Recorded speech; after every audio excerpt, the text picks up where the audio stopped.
Hi guys, I am N K. Welcome to DG family. देखिए, जो आज का हमारा लेक्चर है उसमें हम सर्किल पे बेस्ड जितने भी फॉर्मूलाज हैं उनका रिवीजन करेंगे और ये जो भी मेथड है या जो भी सर्किल की इक्वेशन जिस तरीके से फॉर्म हो रही है उसके बारे में स्टडी करेंगे। देखिए, सबसे पहले आती है डेफिनेशन ऑफ ए सर्किल। अगर कोई आपसे पूछे कि what is the definition of circle तो कैसे दोगे? सर्किल की डेफिनेशन होती है the locus of all the points that's having fixed distance from A given point. मतलब उन बिंदु का बिंदु पर जो कि क्या है कि एक पॉइंट से समान डिस्टेंस रखते हैं, उसे क्या बोलते हैं? सर्किल। सबसे पहले देखिए, standard equation of the circle आती है। तो standard of equation of the circle क्या रहती है? x minus alpha the whole square plus y minus beta the whole square is equal to क्या रहता है? R square. अरे यही तो रहती है, x minus alpha the whole square y minus beta the whole square is equal to are square. ये equation कब रहती है? जब एल्फा एंड बीटा है वो सर्किल के सेंटर के कोऑर्डिनेट है और आर क्या है? रेडियस है, तब रहती है ये इक्वेशन। सेकंड देखिए, equation of circle when its centre at the origin. जब इक्वेशन ऑफ सर्किल है वो जब इसका जो ओरिजिन है वो सेंटर बन जाए तो क्या होगा? अल्फा एंड बीटा की वैल्यू हो जाएगी 0 0 और इक्वेशन ऑफ सर्किल हो जाएगी x square plus Y square is equal to are square. काफ़ी जगह यूज होता है, कई जगह आपको x square plus Y square is equal to a square भी देखने को मिलेगा। वो क्यों रहता है? जब आप रेडियस है वो ए ले लोगे तो आर की जगह ए आ जाता है। फिर देखिए, पैरामीट्रिक फॉर्म ऑफ इक्वेशन क्या रहती है? पैरामीट्रिक फॉर्म रहती है X equal to R cos theta, Y equal to लोगे आर साइन थीटा। तो जो इक्वेशन बनेगी वो बनेगी X square plus Y square equal to are square, क्योंकि X equal to R cos theta और Y equal to R sine theta जब आप स्टैंडर्ड इक्वेशन में रखोगे तो वो इक्वेशन कन्वर्ट किस में हो जाएगी? X square plus Y square equal to are square में। ये रहती है parametric form of equation of circle. Next देखिए, equation of circle when touching the X axis. देखिए, जब एक्स एक्सिस को सर्किल की इक्वेशन टच करेगी तो वाई कोऑर्डिनेट उसका 0 हो जाएगा। जब वाई कोऑर्डिनेट 0 हो जाएगा तो इक्वेशन बन जाएगी x minus alpha the whole square plus Y square is equal to beta the whole square. तो ये क्या बनेगी इक्वेशन?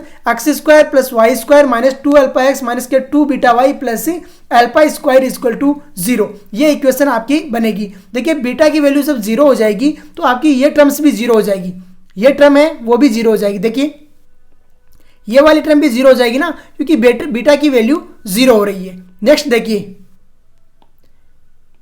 नेक्स्ट क्या है? नेक्स्ट है equation of the circle touching both the axis.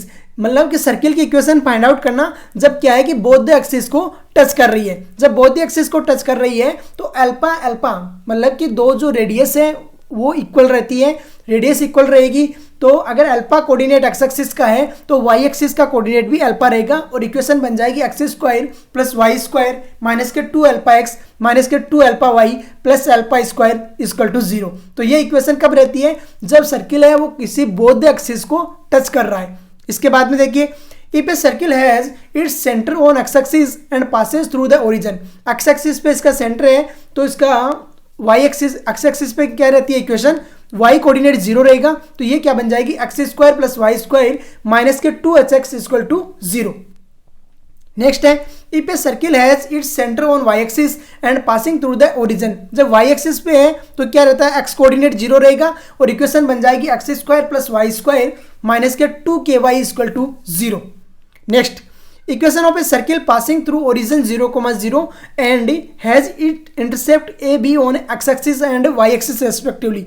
जब है equation of circle find out करना, जब कहाँ से पास आउट हो रहा है? ओरिजिन से सर्किल की इक्वेशन पास आउट हो रही है और एक्स एक्सिस पे और वाई एक्सिस पे इंटरसेप्ट बना रही है क्या? A and b. देखिए, इस टाइप से है तो सेंटर के कोऑर्डिनेट क्या रहेंगे? a/2 b/2।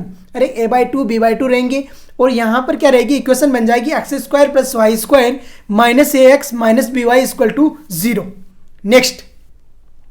नेक्स्ट है general equation of the circle. सबसे ज्यादा क्वेश्चंस आते हैं इसके ऊपर, अच्छे से समझना। General equation of the circle रहती है x square plus Y square plus 2gx plus 2fy plus c equal to 0। कई बार जो एग्जाम में क्या रहता है, जैसे एक्स स्क्वायर और वाई स्क्वायर के जो कोऑर्डिनेट है जैसे 2 दे दिया दोनों के, तो वहां पर आपको क्वेश्चन डायरेक्ट से स्टार्ट नहीं करना, सोल्व आउट करने। एक्स स्क्वायर और वाई स्क्वायर का कोऑर्डिनेट पहले 1 बनाना है और इसके बाद में उस सर्किल की इक्वेशन को आपको सर्किल की इक्वेशन लेना है। क्योंकि देखिए, कोनिक सेक्शन का ही एक पार्ट है सर्किल, जहां पर आप पढ़ते हो x square plus by square plus 2gx plus 2fy plus c plus 2hxy equal to 0 होती है। वहां पर अगर a और b अगर इक्वल हो जाए और 1 हो जाए तो यहाँ पर क्या होती है? वो सर्किल की इक्वेशन को रिप्रेजेंट करता है। तो यहाँ पर क्या है, आपको एक्स स्क्वायर और वाई स्क्वायर का जो कोऑर्डिनेट है वो 1 बनाना है और उसके बाद में ही सोल्व आउट करना है। तो देखिए जनरल इक्वेशन ऑफ सर्किल होती है x square plus Y square plus 2gx plus 2fy plus c equal to 0। तो अभी आपको सेंटर के कोऑर्डिनेट रहेंगे -g, -f, और जो इसकी रेडियस रहेगी वो रहेगी √g² plus f² - c। Next है the equation of circle passes through 3 given points. काफ़ी इंपॉर्टेंट है और बहुत कम जगह आपको देखने को मिलेगा ये फॉर्मूला। जब सर्किल की जो पेरीफेरी है, वो जो सर्क्यूफेरेंस है वो 3 पॉइंट से पास आउट हो रही है, और पॉइंट दिए हुए हैं x1 y1, x2 y2 और x3 y3, और सर्किल की इक्वेशन हमें पूछा गया है। तो सर्किल की इक्वेशन रहती है x² plus y² x1 square plus y1 square x1 y1 1 x2 square plus y2 square x2 y2 1 और x3 square plus y3 square x3 y3 1 equal to 0। इनका क्या रहता है, डिटर्मिनेंट रहता है। Next, equation of a circle when the coordinate of end points of a diameter are given. काफी जगह competition में दिया हुआ रहता है ऐसा। अगर किसी सर्किल के डायमीटर के कोऑर्डिनेट दिए हुए रहते हैं तो सर्किल की इक्वेशन रहती है, अगर डायमीटर के कोऑर्डिनेट x1 y1 और x2 y2 है तो सर्किल की इक्वेशन रहती है x minus x1 x minus x2 y minus y1 y minus y2 equal to 0। Next, intercept made by a circle. अब देखिए, अगर आपको कोई बोल दिया कि सर्किल है वो इंटरसेप्ट बना रहा है एक्स एक्सिस पे ए बी, तो ए बी की लेंथ कैसे दी जाएगी? देखिए, ए बी की लेंथ दी जाएगी 2√g² माइनस c। ये कब दी जाएगी? जब सर्किल है वो इंटरसेप्ट किस पे बना रहा है, एक्स एक्सिस पे बना रहा है। एक्स एक्सिस पे बना रहा है तब दी जाएगी 2√g² माइनस c, और यहीं पे अगर वाई एक्सिस पे बना रहा है तो P Q length is equal to दी जाएगी 2√f² minus c। Next, position of a point from a line. अगर कोई पॉइंट आपको दिया हुआ रहा है और पूछ रहा है कि लाइन नहीं है, सॉरी सर्किल है, position of a point from a circle. Circle लिखिए, यहां पे लाइन नहीं है, यहां पर सर्किल कीजिए। Position of a point from a circle. देखिए, पोजीशन किसी भी पॉइंट, मान लिया कोई x1 y1 पॉइंट दिया हुआ है और सर्किल की इक्वेशन दी हुई है और बोल रहा है कि सर्किल के रेस्पेक्ट में इस पॉइंट की पोजीशन क्या है। जैसे दे दिया आपको s equal to x² plus y² plus 2gx plus 2fy equal to c plus c equal to 0 circle की इक्वेशन है, और x1 y1 कोई पॉइंट दे रहा है और इसकी पोजिशन पूछ रहा है। तो देखिए, जब आप xy की जगह x1 y1 रखते हो और s1 ग्रेटर देन 0 आता है तो पोजीशन क्या है x1 y1 की, सर्किल से बाहर है। जब s1 इक्वल 0 आता है तो पोजीशन ऑफ पॉइंट कहां पर है, सर्किल की सर्कमफेरेंस के ऊपर है। जब s1 है वो लेस देन 0 आता है तो पोजीशन ऑफ पॉइंट कहां है, अंदर है सर्किल के। नेक्स्ट देखिए, नोट देख दीजिए अच्छे से। If c equal to r√1 plus m² अगर है, y equal to mx plus c line में, तो सर्किल को जो लाइन है हमेशा टच करेगी मतलब टेंजेंट रहेगी। अगर कोई सर्किल की इक्वेशन दी हुई है आपको x² plus y² equal to a² या x² plus y² equal to r², और वो बोल दे कि y equal to mx plus c कोई लाइन है, इसको टच करेगी या नहीं करेगी। अगर उसमें c equal to r√1 plus m² का मोड प्रूव हो रहा है तो वो क्या है, टच करेगी। अगर नहीं हो रहा तो वो टच नहीं करेगी। ये नोट कर लीजिए। नेक्स्ट देखिए, tangents and normals of a circle. अगर कोई सर्किल की इक्वेशन है, equation of tangent to the circle x² plus y² equal to r², और इसके किसी पॉइंट x1 y1 पर टेंजेंट की इक्वेशन पूछी जा रही है तो टेंजेंट की इक्वेशन रहती है x1 plus y1 equal to r²।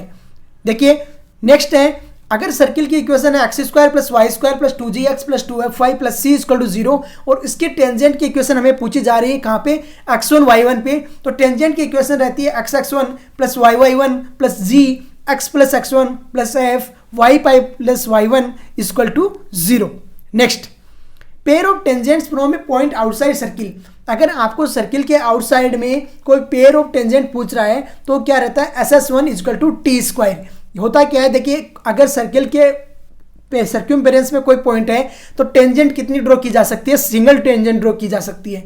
अगर आउटर में कोई पॉइंट है तो उससे कितनी टेंजेंट ड्रॉ की जा सकती है, मैक्सिमम 2 टेंजेंट ड्रॉ की जा सकती है। तो फिर उन टेंजेंट की जो इक्वेशन, फैमिली ऑफ इक्वेशन पूछे तो वो क्या होती है, SS1 equal to t²। Next, आपको पूछा जाए कि लेंथ ऑफ टेंजेंट।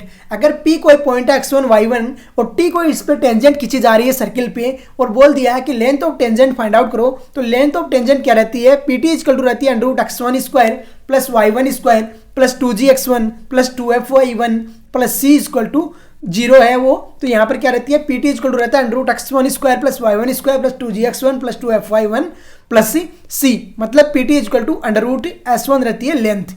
नेक्स्ट, देखिए इस तरीके से हमने ये फॉर्मूलाज रिवाइज कर लिया है। अभी देखिए एक दो फॉर्मूला और भी होते हैं जहाँ पर अगर कोड वगैरह बोल दिया गया कि दो सर्किल आपस में कट कर रहे हैं तो वो कितने एंगल पे कट करेंगे, अगर 90 डिग्री एंगल पे वो कट कर रहे हैं तो उनकी जो कंडीशन क्या रहती है, 2G1 G2 plus 2F1 F2 equal to C1 C plus C2। काफ़ी फॉर्मूलाज आपको ने पढ़े होंगे।